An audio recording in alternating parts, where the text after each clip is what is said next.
afternoon. Welcome to today's community briefing. Today is July 18, 2024. My name is Gregory Sneed and owner of Lifesaver Financial Services. I help my clients keep more of the money they make, and we are glad you're here. Our guest today is Danette Batiste, and she will be joining us momentarily. In the meantime, I am going to bring to the virtual stage our BizCamp queen, community briefing queen, financial literacy, accounting education, Everything. and farmer. Uh, yeah, that'd be me. All of those would be me. Welcome, everyone. Welcome to the community briefing. As Greg says, that is me. All of those descriptors. Today, still in Biz Camp. We got another week. Next week, the kids will be presenting. I am really happy to see what these kids have to come up because this is a bright group. Not that the other ones weren't, but this is a real bright group of kids here, and I'm enjoying every minute of them. I don't even think I've had to raise my voice. Now that's a something when you got 17 kids. Had to raise my voice. So welcome to the community briefing. This platform was inspired by myself during the pandemic, making sure that our businesses were able to get all the information that they needed and making sure we were sitting and bringing people to the platform that are sitting at the tables where conversations are being had about us and to us. And so now we get to hear it firsthand, and you get to meet those individuals that are out there doing things, and hopefully you're connecting with them. This is our platform. We have an amazing team. Myself, Greg, Miss Robin Billups. Everybody give her a round of applause for one, happy birthday to Miss Robin, and two, she's 1 year in remission. So her voice is important. So we are celebrating all those incredible things, everything that's about her. And then Mr. Stephen Turner. Without Mr. Stephen Turner, you guys wouldn't even be able to be here because all the rest of us wouldn't. We probably would drop that ball somewhere. So we want to thank Stephen for everyone's contribution. But again, this platform is your platform. Please go in, introduce yourselves, and connect. Please go out and tell some more people. We want this platform to be full of people, 150, 200 people, forcing us to go to a whole nother platform if need be. And make sure you go over to our YouTube channel and hit that subscribe button. And with that, I am going to kick it over to Ms. Robin. And happy Robin, happy birthday. Thanks, guys. Good day, everybody. Glad to be here. Robin Billups with the Billups Group. Again, as you guys know, every week, my thing is vote. We are in a critical time in our professional lives, and I see a bunch of faces, and historically, our crew that dials in weekly. They're all you guys. We're all contemporaries. We got to figure out how to get some young people to dial into this show, to hear the resources, the information, and to get our voting team together.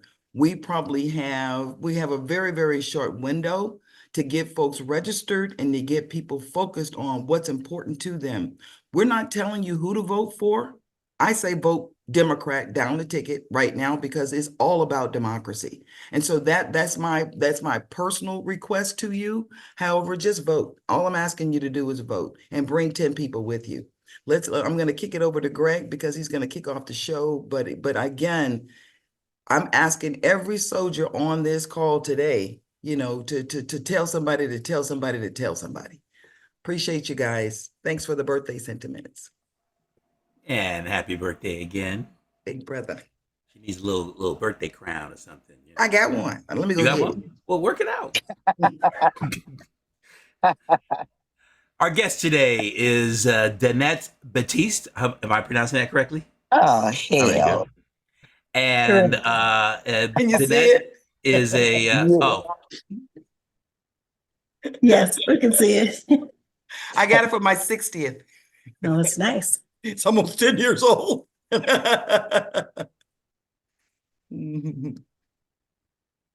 Okay, So, Very good. Danette Batiste is the CEO and executive director at Healthy Heart Nation, a nonprofit organization that aims to reduce disparities in the Black community.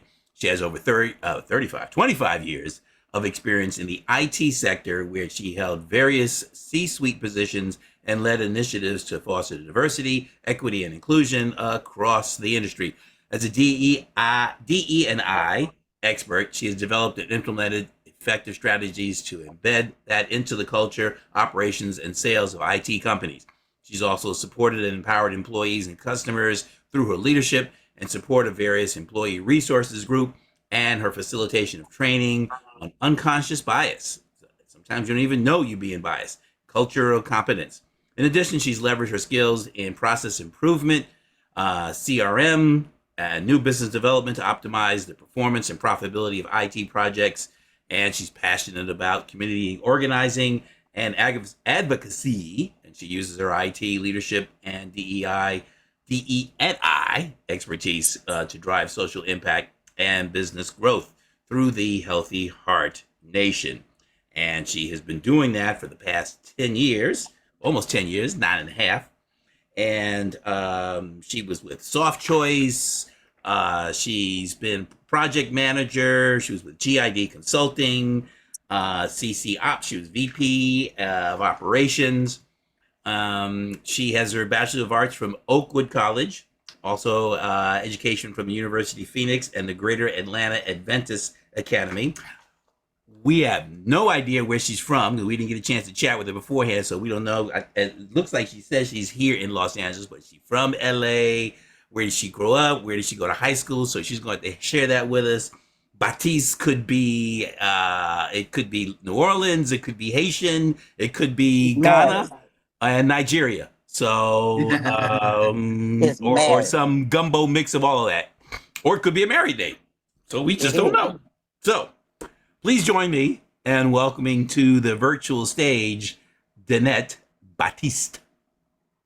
Hello. Thank you so much for that wonderful introduction. I am so grateful to be here and understand that you all are giving of the most valuable thing that you have, and that is your time. So let me know if I am sharing my screen at the moment. You are? Yes, you are. Okay, fantastic. I'm going to move to a slideshow view, and we'll just go through, this presentation here that I have. And so I'm not able to see how I can get to this slideshow view. Okay, slideshow from the beginning. So yes, Healthy Heart Nation is the organization that I am running as the CEO. And the topic of the discussion is reducing health disparities in the Black community. And if you think about that, that's a huge topic, right? How do you go about that? How do you look at that and really determine how you can accomplish that in slow incremental stages? And for me, the answer to that is one word. How do we reduce health disparities in the Black community? And that one word is together. Mm-hmm. We do it together. Okay.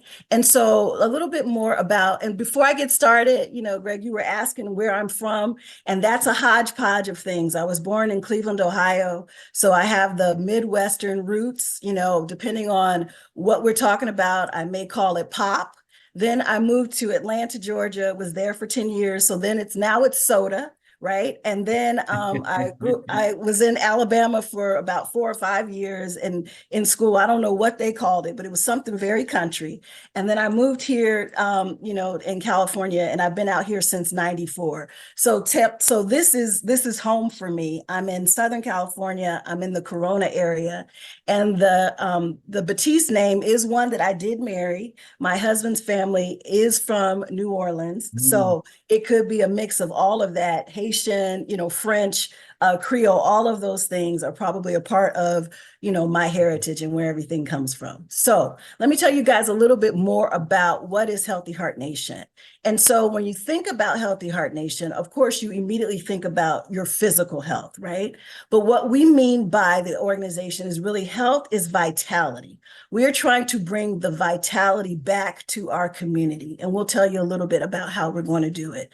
Heart, we need people who are passionate about the community, who are passionate about the things that they have learned and the things that they have grown and that they want to also bring to the community. And we feel like collectively, together, as we mentioned earlier, we can touch the nation and make a positive impact in the nation by educating the community on disparities and how to overcome them. And we don't want to spend a lot of time on the fact that the disparities exist, but we do have to be able to identify what the issues are if we're truly going to solve them. And so that is a little bit about our organization. I am a co-founder of the organization with my husband. His name is Dr. Columbus Batiste. He is a cardiologist. And so he does bring the expertise around heart health, around how we can make our community physically healthy, right? In terms of, how their heart is working, how their bodies are working. Right. But we determined that that is not the only way that we can make an impact. And so when I joined him as of the organization, my background is, with CC Ops. And so some of you all know Mary Ann Mitchell, who I worked with for more than 20 years. She also taught me the importance of the community and about being in a coalition and about really bringing together people to champion issues and challenges that we face as a collective. And so I had the opportunity to work with Skip Cooper, Roz Pennington, Bill Clay, Dean Jones, just the list goes on that I feel blessed and highly favored to have been able to sit in their presence and at their feet and to be able to gain such valuable insight. And I think that, when we're looking at our community, we have to look to share what we've learned. Everyone is not going to have the same benefit, right? But what I learned from Mary Ann Mitchell, Miss Mitchell, right? I'm doing her a disservice if I'm not sharing it with others. And so that is really another part of the concept behind Healthy Heart Nation. We are a nonprofit organization. Again, we're headquartered in Southern California, but we do have about 150 ambassadors throughout North America. So we're in US and Canada. One of the things that we're proud of is that we've given out over $60,000 in HBCU scholarships since 2020. We've done over 100 public educational seminars since our inception. And so if you go out to YouTube and you look for the Slave Food Project, you will see some of our discussions around health. We do Healthy Heart Nation heart-to-heart conversations where we talk about a variety of different things from education, business, justice, and health. And we are, I'm going to talk a little bit about our Pressure Project and what we do there, our HELP Conference, which is a health, equity, and lifestyle project conference. We also do something that we call Rewrite Your Script from the business standpoint. And I was someone who was able to benefit from that. I took this seminar and workshop, and it is really about training our people about how you can have hope and look for the future and identify what you want to be and see in 5 years, in 10 years. When I did this workshop, I said, I want to be the CEO of this nonprofit organization. And here I am today. So we've got to be able to share out that we have challenges, but we've been able to, as a people, overcome them. Let us work together to overcome more of the challenges together. And so our service model is really built upon those 4 areas: health, education, business, and justice. We bring people who have those disciplines, who have that professional experience, and we look at them as the pillars and the legs of the table. And on top of that table are community initiatives. And so what we do is really ensure that we're standing it up so that it's not lopsided, right? A lot of times you have health people and they're talking to health people. Business people are talking to business people. Justice people are talking to the people. Education, we're trying to bring the conversation to be a collective conversation where we can collectively look to solve problems together. Together is the key word for everything that we're looking to do. And so we look at just the rudimentary concept of, moving a table, right? We've all had to move furniture in our home, right? But when you're doing it by yourself, it's challenging, right? It's heavy, it's lonely, and you have to exert a lot of effort, right? And so what we're trying to do is to bring the concept about when we're moving these community initiatives together, It is easier. It's lighter. You're not lonely. You have support. You have where you can learn from each other. And then we're able to move more tables. We look at that in the way that with this concept, we can move more initiatives forward. And that's what we've been able to do. So our group is roughly about 5 chairs in those various areas that I talked about. And so the chairs are, they have different people under them that we call ambassadors, who bring a variety of, different concepts, their expertise, the things that they have learned. Roz is one of our business ambassadors as well. And, we've got them in justice. We bring together lawyers, doctors, IT professionals, judges, law enforcement, educators in all different types of areas together. And so we can look at the problems that we have and come up with solutions again together. And so this is kind of just an overview of what the team is and what the team looks like. It's people who look like us that are committed to people who are like us. And so together is how we are going to accomplish our task. And so what I wanted to do today is just really talk about one of our initiatives, and it is our Pressure Project. And so that Pressure Project is to build awareness and education around lifestyle interventions to reduce blood pressure disparities in the Black community. We know that in a lot of instances, the blood pressure challenges lead to stroke, diabetes, kidney failure, heart disease. All of those things can a lot of times be attributed to people who have not been able to control their blood pressure. And so we go into churches and barbershops and beauty salons, and we share with them, the information about what their numbers are, like what's normal, what's elevated, what's stage 1, 2, what's a hypertensive crisis. And so we have done more than 1,800 readings since 2023. We're in 17 various locations, most of them in the Inland Empire, but we're also doing it in Atlanta, Alabama. We're looking to expand in Florida, Chicago, and some other areas, as well as in the DMV area. And so what we do is we train people in the churches. A lot of people, as you know, have health ministry departments in their churches. And so we work with their church to build a process of taking the measurements on a consistent basis. So we want to be able to take those measurements once a month in all of the areas that we are. We're not asking for every week. We're once a month, because what our people want to see is consistency.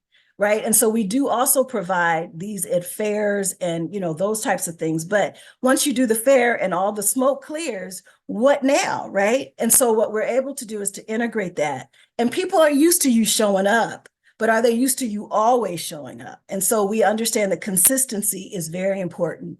And so we just talk to them. We take their numbers, we take their readings, we give them information about what their readings are. We also give them a little card that allows them to track their readings, but we give them the conversation and the confidence to talk about what their readings are. What is normal?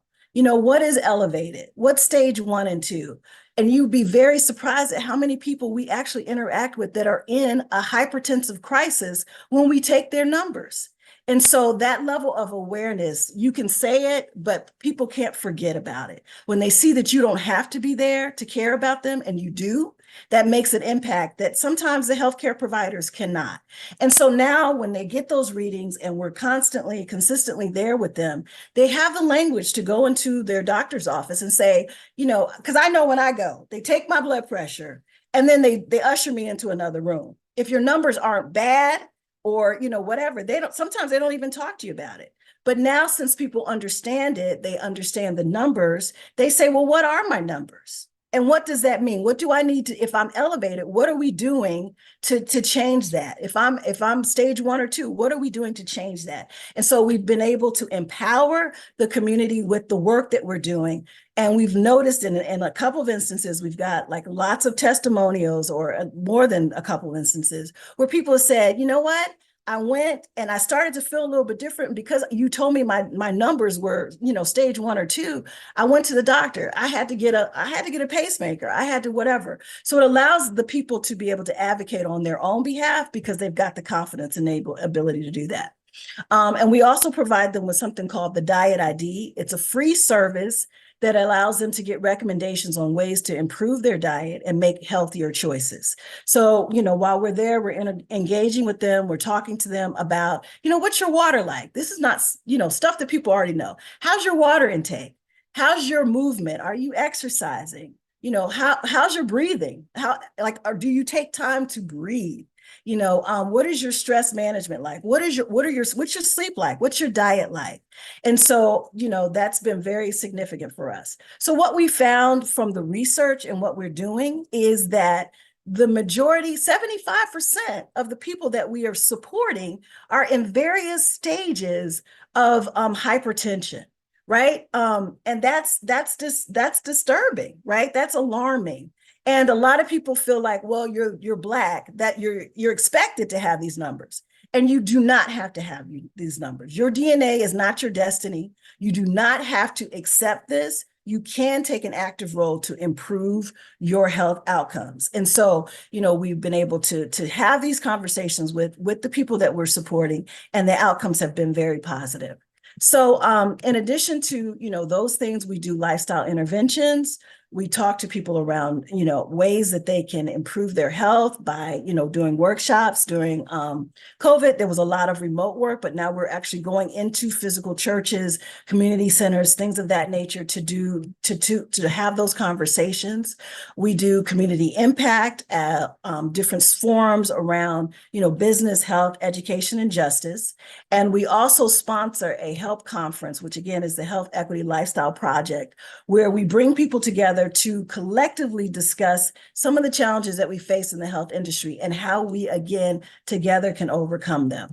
My husband is a published author, and he has just recently published a book called Selfish, and it is really about looking at how we put the oxygen mask on ourselves. And so a lot of times we talk about, being selfish is a bad thing. But what we're saying is that we have to be selfish with our own health if we're going to help the community. And so ways to look at that and determine, how to best serve yourself so that you can be of benefit to others.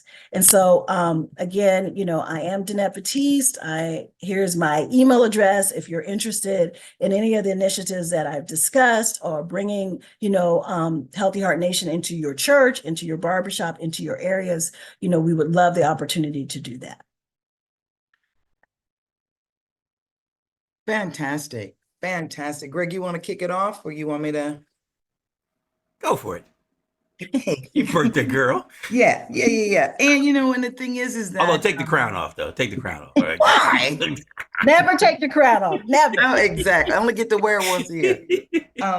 Danette, thank you so much for this wonderful information. I think that a couple of things that you mentioned and a couple of things I want to ask you about. Okay. I love this idea of collective work. That's the mission of the community briefing. So thank you for joining our family. And because you're on here today, we get some new members. That's what actually happens. When our presenters come on, then other individuals find out about this collective that we've created. So we're going to be designating you one of our healthcare correspondents, because that's what we do. And we appreciate that. Can you talk a little bit about, you mentioned early on, and I love your understanding of how you got your purpose with Marianne Mitchell. Again, she and Roz have been pioneers in the IT space. So thank you for picking up that baton and knowing that she poured into you, and your job is to pour into others. But talk about, I use my MyChart regularly with my doctors, with the hospital, with, the doctors that I communicate with, my nurse practitioner. Talk about the role that IT is playing in the medical space. And I think that what you said is very important. And it is really about being able to have your history in one place, right? So a lot of times when we go and see, the doctor, we're thinking about one thing. but a lot of the different health things really tie in together. And so what IT is allowing us to do is to be able to create that history and to be able to have it as we go into these discussions. So as we're talking about that awareness, like being able to have your history, and not just for the doctor to see, but for you to advocate for yourself, like what, and to be able to have those conversations, because number one, if you go into a situation and you're sick, it's very hard to advocate for yourself. And so what I see the role of IT is allowing us to have the data in order to have the information that we need to really advocate for ourselves and push our health to the forefront and make sure that we're able to do that. And so that's what I see the role of those IT initiatives being in that regard, as well as if we're bringing somebody else in, to advocate for us, they have the data to do that as well. Right, exactly. And it helps you to track your meds. It helps you, Yes. if you're having a challenge, problem, or question, I'll just put it in the little message box, and in less than 24 hours, I'm going to get a response. So, right, because you don't have to wait for an appointment for that. Absolutely. Correct. Now, talk to us a little bit about this whole idea of telemedicine. Okay. What do you, it's here to stay. And how can people maximize that opportunity as well? Well, for me, in terms of like when COVID happened, a lot of the organizations weren't ready for it, but they are ready now. And so like the fact that like a lot of people are trying to move you back into going to the doctor, it's changed forever, right? Some people, don't really want to go back into the doctor's office. It's stressful to get there, get parked, get situated, and time. And so, I think that the organizations that are aware of this and aren't necessarily forcing their patients to go in to see them are going to get better engagement. And so for me, the telemedicine allows options. And I think that people want to have options, right? So there's a large population that want to sit down and be able to go see a doctor, right? We're finding that more so with the older population, because a lot of times that's sometimes the only interactions that they're getting sometimes. So they need that community. They need to be able to, actually physically be touched by their provider, to be touched by the nurses, to be able to interact in that way. And so for me, as it relates to telemedicine, I think that it is very important for us to continue to have options, to continue to exploit ways to ensure that we maintain the level and increase it, so that there is that also client satisfaction on how they're being able to interact with their healthcare providers. Excellent. You mentioned you're specifically today, we're talking about blood pressure. Can you kind of give us a few more tidbits on, when I go to the doctor, and I'm Black versus the white guy versus the Asian versus the Latino. Talk about the racial differences in these charts that were created where we were not included. And then the other thing I want you to talk about is I'm in a clinical trial, and I think I'm working with the City of Hope now to help diversify their outreach. So talk about those two things for us. Absolutely. So a couple of things, and we'll start with the diversity piece first, right? Because that is a passion of mine. And, it is one thing to try to open up those trials to a diverse pool of people, but it's another thing to make sure that people can trust it, right? And so there's so much around, the trust initiatives that become very challenging for us. And, trust isn't something that just happens overnight. It's something that has to be built. And so, we're seeing success in engagement when the organizations are committed to building that trust. And the way that they do that is through the community, right? Is to reach out to organizations such as mine, right? Other community, organizations to build that, to reach out to the churches, to reach out to the barbershops, to meet people where they are and share with them what they have going on, as well as really to be able to pull them into those things. And so, the fact that you're in them is a great thing. And we have to continue to let them know that, yes, we're Blacks, but we want improved. We want our blood pressure. We want it normal. We want it low. right? And we don't want to be with someone who just says, well, you're Black, it's supposed to be, elevator, or it's supposed, this is normal for, for your community. Well, it's not normal for me.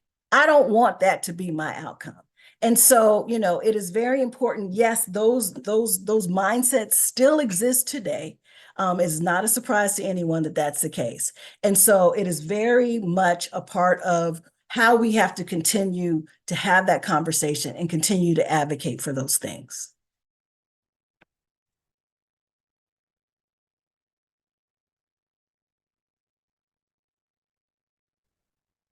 Forgot I was on mute. I really want you to press the point that when people go to the doctor, that they have to advocate for themselves and they have to ask questions. Just don't take things on face value. And that the other part to that, I think, is helping us to understand that somebody else's medical journey is not necessarily yours. Some of it Absolutely. is DNA, some of it is your DNA. But at the end of the day, you are an individual. I don't care if you got mom and dad and they all had high blood pressure. That doesn't guarantee that you have to have blood pressure. Can you talk about that? Yeah, I mean, I think you said it. I think you said it. I said it perfectly, right? It is really about mindset, and it is really about what we're willing to accept as a community, as an individual. And so when we say your DNA is not your destiny, like we mean that, like, yes, there may have been a history of these things in your past, but what we share, even with our Slave Food Project, and we look at the historical basis of the Black community, we shouldn't be here. We shouldn't be here. So if we're talking about what our destiny is, our destiny is built on resilience. Yes. Destiny is built on survival. Our destiny is built on the commitment that our ancestors had for us to be here. And we've got to have that same level of commitment for our people that are coming up behind us. And so it is really to not accept that, I have to have high blood pressure issues. I've got to have, kidney failure, any of those things, and to understand that we have to take an active role in that. And there are things that we can do to do that. And so it is a progressive things that you can do. How are you sleeping? That's stress reduction, right? That's going to lower your blood pressure. How are you hydrating yourself? What are you drinking in terms of the water? Like, I got to have a cup of coffee every day, but coffee can be dehydrating for you. So if you're having a cup of coffee, you may need to make sure that you at least have 2 extra cups of water. Just little simple things that you can talk about and to be practical in terms of, your sleep. Sleep is hard, right? But maybe if you go to bed 15 minutes earlier, you can get extra sleep going, as you move on. So, there's a lot of different tips that we can give each other and share with each other in a practical way that can improve our health and improve our health outcomes. But we have to be responsible for sharing that message, for sharing that information, for being willing to have those discussions. And so what we're finding in like the barbershops, as we are educating and working with the barbers, well, now they're talking more than just sports. They're saying, hey, what are your numbers? Have you gone back and gotten your blood pressure taken? And so they trust the person that's telling them to come over and talk to us. And that is the legacy of trust that we're trying to build in our communities. And so, we never want anyone to accept anything, around that they have to be one way or the other, because we are finding that the only thing we have to do is to make sure that we are living the best life that we can do for ourselves and for the people who are coming behind us. We have that responsibility. And so when we look at our ability to do that together, then we know the impact that we can make is going to be huge. You're wonderful. Greg has a question. I'm going to turn it over to Greg, but I just had one other thing that I want you to cover. 2 things. One, talk about supplements, because people are signing themselves up and, I'm taking, X, Y, and Z, and I'm taking 8 pills a day because I'm supplementing what's going on in my body. And then the other thing I want you to just, before you close out, talk a little bit about the other pillars that you have. You have justice, you have business. Yes. We know the education piece, but I'm going to turn it over to Greg because he has questions. But those are some of the things that I want us to make sure we wrap up with. Yes, and for the supplement question, I am not a medical professional. I play one on TV, so I can't necessarily address that. But what we can do is look at bringing in one of our medical doctors to be able to talk to you about that. My strength is more on the business side and the process side. Perfect. And so, as you talked about the other pillars, again, it is really about bringing that mindset to the problem. So, for instance, when we looked at our pressure project, we said, okay, the health people said, we want to be able to take blood pressure measurements in churches and barbershops. The education people, of course, they're going to raise their hand. Well, what type of literature are you going to leave behind? How are you going to share out the information that you're giving to the people when you take those measurements? Therefore, we developed a process, a little sheet of paper that said, this is what this is, educating people and giving them awareness. All right. So our business people, well, what are the processes that you are taking as it relates to this pressure project? How is this built in? And so what we want to be able to do is to have a McDonald's approach. If you're getting your blood pressure taken in the Inland Empire, it should look exactly the same if you're getting it taken in Florida. And so we build processes and to ensure that the training that the people who are delivering this work looks the same and is the same. Our justice team, our legal experts are like, what risks do we need to mitigate when you're in those spaces, right? What type of liability insurance do we need to have as an organization? How do we ensure that we are not giving medical advice to people that could come back to be a problem for us as an organization? And so that's how we look at all four of them building together to support whatever that initiative is. So again, it's not lopsided. It's not heavy on one side and missing another. And so that's why we're talking about that interdisciplinary mindset that, one person can't have. You can be as smart as you want to be, but you're not going to be able to think through everything. And so that's why we bring a team together in order to address that. Excellent. Thank Great. you. Yes. So I was really intrigued and about being an advocate, for your own health, going to the doctor. During the Christmas holidays, there was something going around, and I had that upper respiratory that couldn't get rid of it for 2-3 weeks, and so there was a little bit of phlegm that was in my chest, but it was near the heart. So I thought it was my heart. All right. And when I stopped breathing, it didn't happen. But when I was breathing, it felt it. So I mentioned to my wife a couple of times, so we go to urgent care. And so they bring me in, and I'm concerned. They got the white coat syndrome. I'm nervous and whatever. So the first thing they do is, they said heart. So I got seen right away. I didn't even barely sit down, and they strap in the cuff on. And so my blood pressure was high. And I'm like, yeah, because I think I'm about to die. So I'm aggravated. So it was like, really high. So I'll tell you what, let's go with that. But let's take the reading again, once I have, settled down.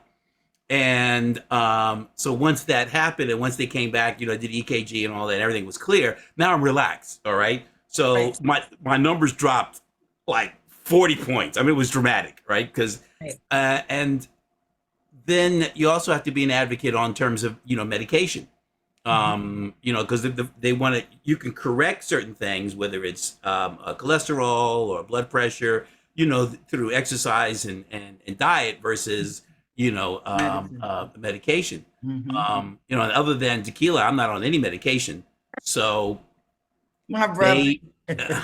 Yeah, right, for medicinal purposes only. So, but they, since my not the pressure, the cholesterol was a little elevated. Now this was like right after Thanksgiving and Christmas. All right, so all the wrong things are done, and I went back and tested, and it's back to normal. So it's elevated. But if I listen to them, the first thing they want to do is put you on drugs, put you on medication, and as opposed to addressing the cause.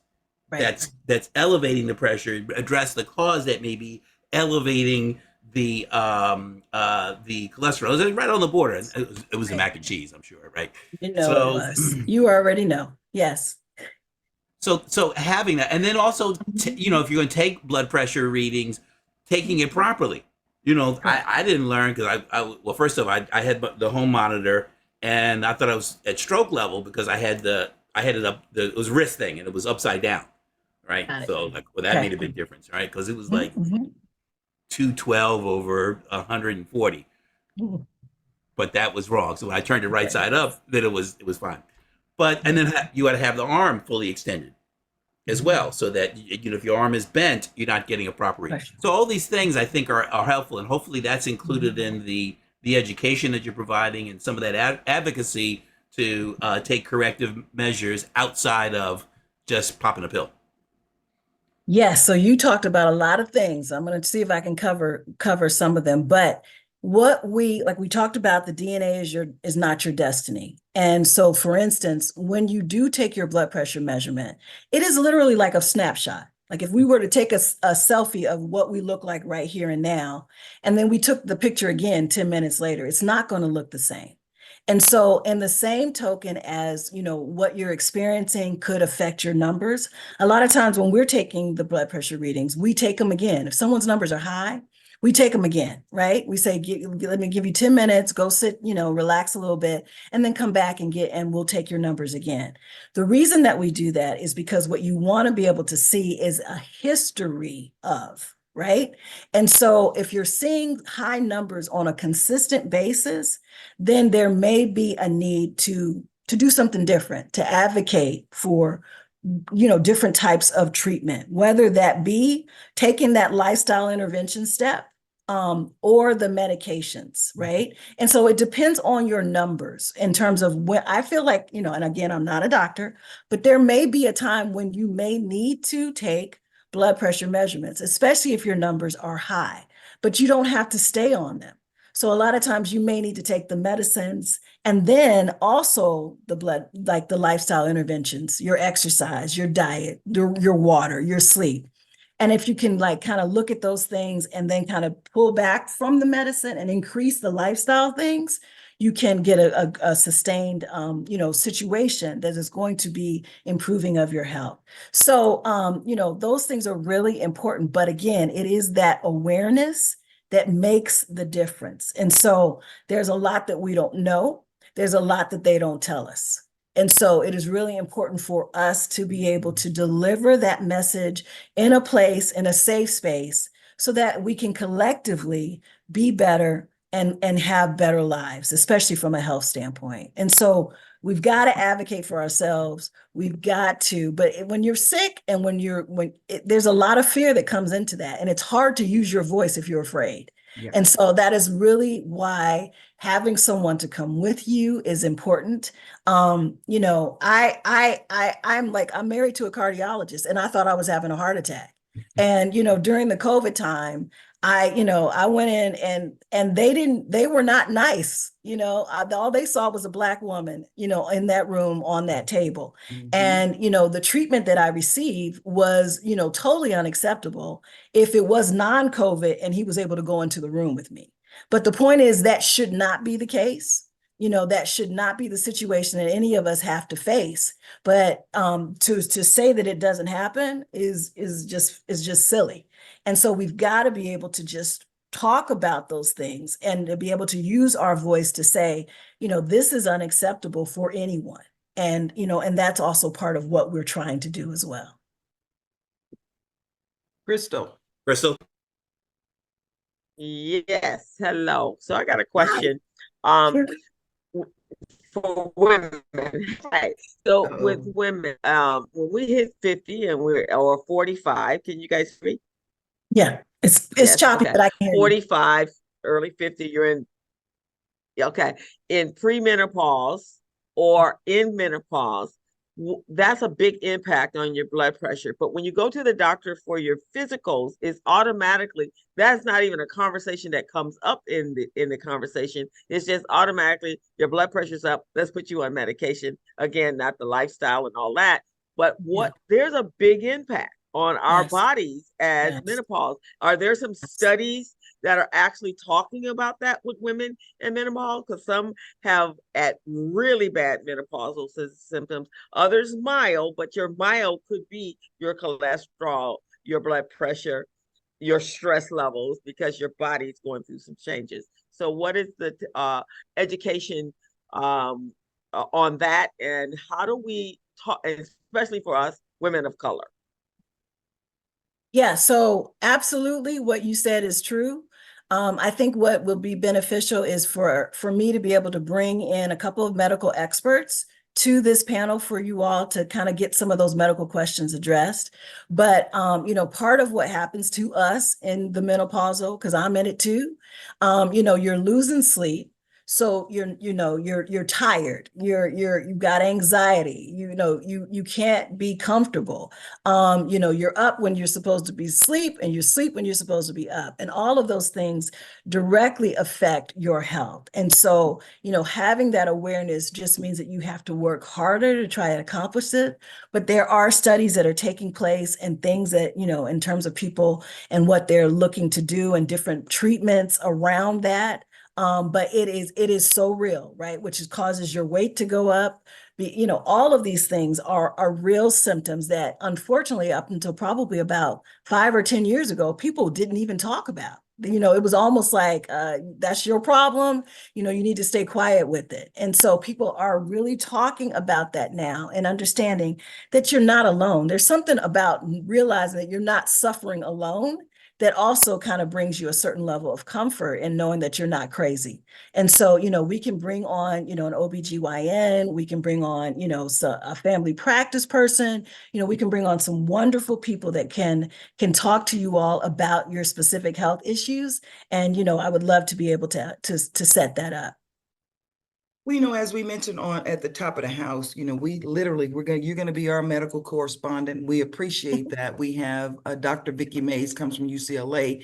Okay. When we were talking about COVID and the effects of the vaccine and providing medical solid information for Black people, Yes. not disinformation. Robin is not a rear view mirror person. So sometimes people like to talk about what used to be and what used to happen and how we've been mistreated and what have you. What I appreciate about you, the Batistas, literally, you guys are looking at what's next generation. How do we fix? Let's forget about what happened historically and truly focus on where are we going and what can we do right now and down the road a piece. So one of the questions that was in the chat box is talking about and Danielle says she would love to discuss the medical industry complex and how this underscores the intentional pathologization of signs and symptoms of illness that could otherwise be met with a more holistic approach, blah, blah, blah, blah. That's when I talk about, we know we've been misused, abused. We know we haven't taken care of ourselves, right? We know that. We could talk about that, but at the end of the day, racism continues to exist, disparity continues to exist, but what you guys have done and what the community briefing is doing is, how are we going to address this stuff? We really, really appreciate what you're doing. I love how you responded, that the business side of this, and we will have other guests from your purview who can come on and talk about specific things. And I love the questions and the information in the chat box, which helps us identify who we need to bring on. Yes. Let us know. Send me the list and we will set it up. You just let us know, because, we want to have these conversations, and I want you to all to be empowered with the right information, right, from the right person. Mm-hmm. And so, this is what it's about. But again, a lot of times we're not comfortable enough in the settings to have the discussion in the first place. Yeah. And so the fact that this forum allows people to be comfortable enough to ask these questions and to have, to want solutions around these things is a positive influence, and we want to be a part of that. I think you've responded to this. One of the questions in the chat box is, what is the signs of menopause? And is there a test to determine it? My contention is everything is individual. So even if there was a test, that's your test. It's not going to be somebody else. Can you speak to that a little bit? I can't, but I can bring something on specifically. I mean, y'all don't want to hear what I have to say. I promise you. Yeah. It would not be accurate when it comes to something like that. But I would, we can bring on different people. Because it's personal. Medical is, can you talk about the fact that medical is personal? Well, it is, but Oh, is there it? are testing. So, Certainly. as far as I know, like they do hormonal testing around, to be able to tell if you're in premenopause or menopausal. There's certain signs, of course. We know that, of course, your period is one of them. And when it stops or when it slows or all those kind of things kind of do tell. And it is something that can be tested, but I don't want to misspeak about it. And I want an expert to be able to talk about those topics. So, Shamika that says, is we need you weekly. Please come back and bring folks. We don't have to do weekly, but we certainly want to make sure once a month sure, we hear from you guys. And absolutely, we think that too, we can help you and you can help us because again, we're all about collective information, absolutely, yeah. And if you collective all engagement, say, yeah, if you say collective like we want to, advocacy. yeah, and if you say we want to look at heart, we want to look at the heart issues. We'll bring on somebody that is an expert in heart. We want to look at menopause. We'll bring that on. Neurologist, or OBGYN, a urologist, all of those things. Health people, dietitians. If we're looking at diet, all of those things, we want to be a part of the discussion with your team. And so let's get that lined up for sure. All righty. Greg, you a sick puppy. Greg says, we kind of chatted a little bit about the merge of technology and medicine for home care and diagnosis. But Greg, your family and partners know you are menopausal. Yeah, that's true. Go ahead, Greg. It's not a So, secret. The secret's no, it's, no, it's we out. know. So, Okay. but the technology is really advancing. I mean, when it comes to like even the I got this blood pressure machine, and it has Bluetooth, right? So it connects to my phone. So I'm able to get a record. Yes, So that's great.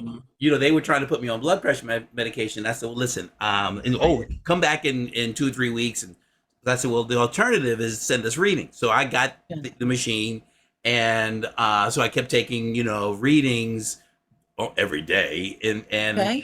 and I was able to send them like a graph and a chart, Yeah. Yeah. over like 3 weeks. Like, see, I told you, I Yeah. don't, I'm good. It was just that I was worried, Stressed out. and Right. on decongestant too. So that understand that Okay. raises the Absolutely. pressure. Yeah. So, but there's a lot of technology and testing, and with your technical background, maybe chat a little bit about some of the things that are available, whether it's the machine. I was told that the wrist thing is not very accurate. It gives a lot of bad readings, so it was better to get the cuff, for the blood pressure.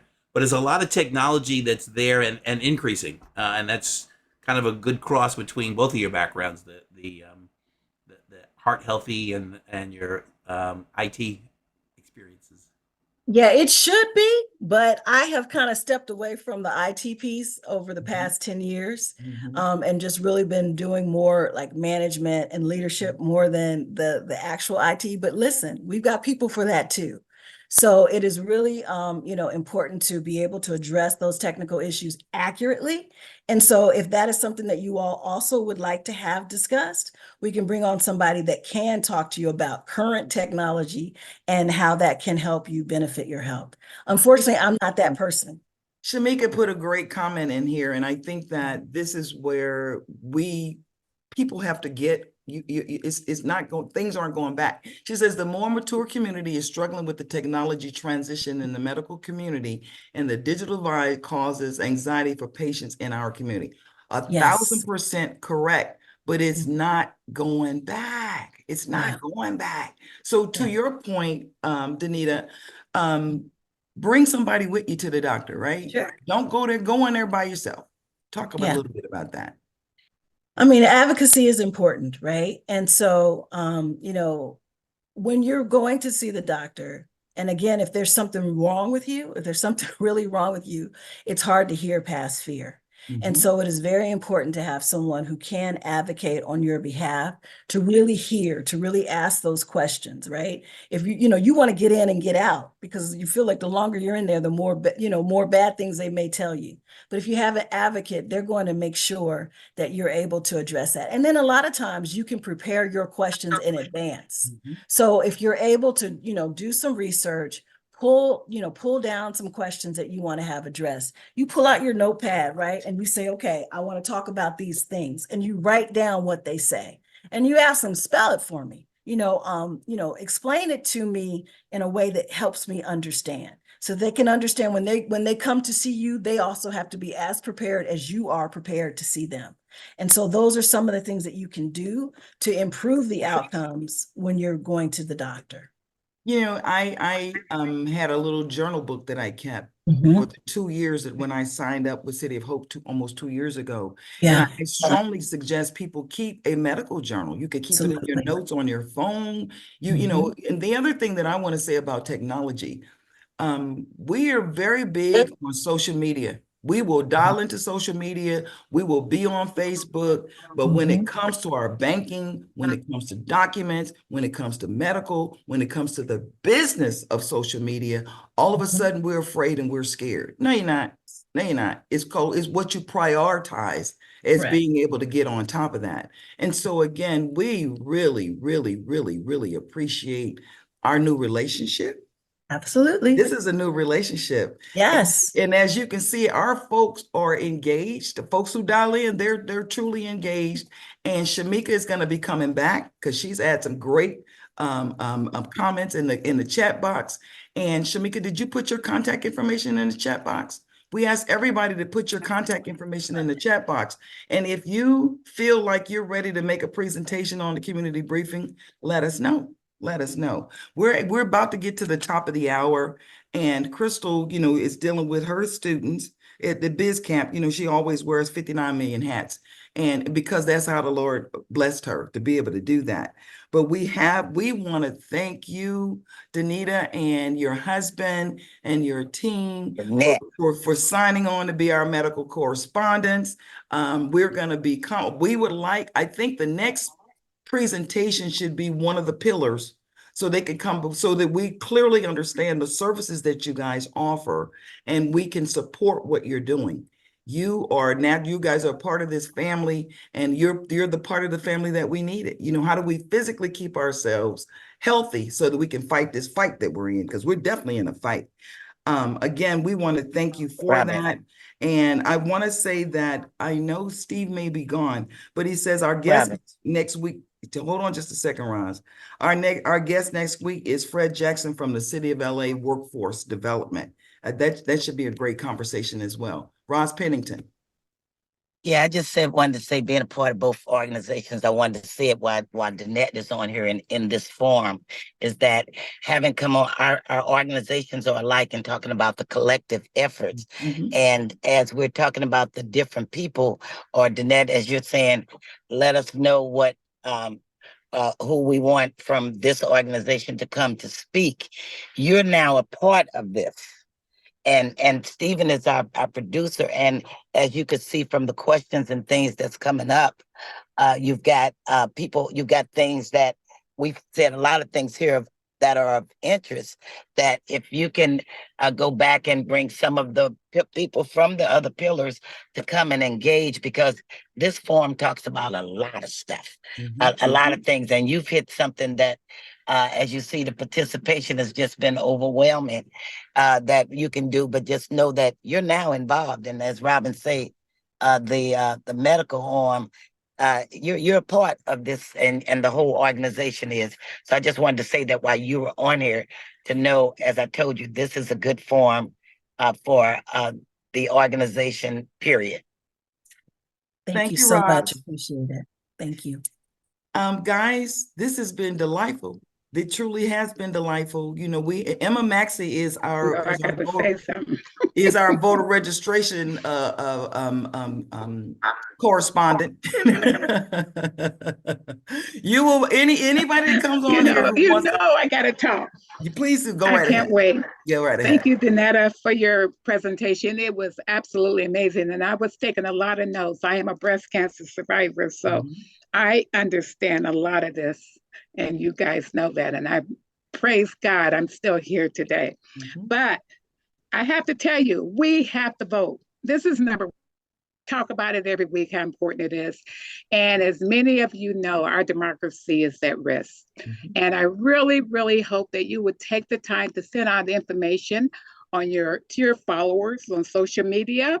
This is a great time to do it on your platform that you use, and let them know we don't have to accept what these leaders, Adam Schiff from California, Lori Doggett from Texas, um, Nancy Pelosi, Jim Claiborne, they're saying Biden step down. If you want Biden to step down, then you don't have to do this. But if you feel that he should stand in this fight with Harris, support him.